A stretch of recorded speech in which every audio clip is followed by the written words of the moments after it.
A man awoke to find himself strapped into a sadistic trap set by the notorious killer Jigsaw. A barbed wire helmet locked around his head that could only be removed with a key hidden gruesomely behind his eyeball. Unable to self-mutilate in time, the timer on the trap expired and the helmet brutally crushed the man's skull, killing him. Police officer Matthew was put on the case since the victim was his confidential informant. Upon examining the mutilated corpse, Matthew found a taunting message carved into the man's scalp, specifically addressing him by name. This implicated Matthew's nemesis Jigsaw as the culprit once again. Driven by vengeance, Matthew and a team of police raided Jigsaw's secret lair hidden inside an abandoned factory. However, upon entering, they unfortunately triggered a trap and were ensnared in a cage of barbed wire. Several officers were badly injured by the razor-sharp barbs. From a monitor, the sickly Jigsaw forced Matthew to watch a group of hostages he had captured and trapped inside a series of rooms, including Matthew's young son. Jigsaw explained they had all been poisoned and would die within 2 hours, unless they found the antidote he had hidden. In the room, Matthew's son cowered in a corner as the other hostages panicked. One woman who had clearly endured Jigsaw's games before frantically carved a hidden tape recorder out of the brick wall.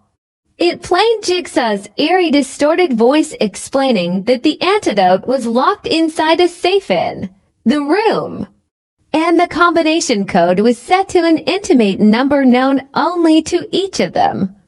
Despite the woman named Amanda warning them not to, the impatient businessman hostage tried the taunting key left in the room but was killed instantly by a booby trap. After this gruesome warning, the remaining hostages had no choice but to carefully search the room for clues to the safe combination, while the poison ticked away inside them. In another room, the muscular hostile hostage eventually broke open a door deceitfully labeled Safe Exit, only to be blocked by bricks. Driven mad by the ticking clock, he insisted that a frail young girl retrieve a key to an antidote from a syringe pit.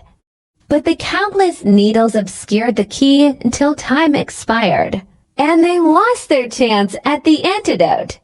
In yet another room, a college-aged victim had to reach inside a metal box for another antidote, but became trapped and helplessly bled out after razor blades sliced into her wrists. Meanwhile, Matthew's violent interrogation of the frail Jigsaw mastermind proved fruitless. Jigsaw only mocked Matthew as a hypocritical cop who often relied on fake evidence to boost his career, sending innocents to jail. On the hostage monitor, Matthew's son uneasily aligned with Amanda and another man. After discovering small bottles of poison with their names, realizing Jigsaw intended this trap for them specifically. When they stumbled upon Matthew's police ID, distrust emerged within the group over his hidden identity. The muscular hostile hostage soon realized that the combination code was actually tattooed in hidden numbers on the back of each hostage's neck. He ruthlessly killed the black hostage to gain his number, while the others fled to hide from him. But Amanda doubled back to protect Matthew's son, and the two uneasily aligned against the greater threat. Officer Matthew helplessly observed on the monitor screen as the muscular man sacrificed more victims in his quest for the antidote code. But suddenly Matthew noticed inconsistencies, making him suspect the footage was pre-recorded, and the hostages might have been killed days ago. Just then, the heavily barricaded door to the safe room slowly opened in front of the officers. To their astonishment, Matthew's young son emerged and harmed while Amanda and the others had mysteriously vanished. Finally, Jigsaw led Matthew at gunpoint to a secret trap room where he was unexpectedly drugged and rendered unconscious by someone wearing an eerie pig mask, Amanda, the original Jigsaw's secret protege.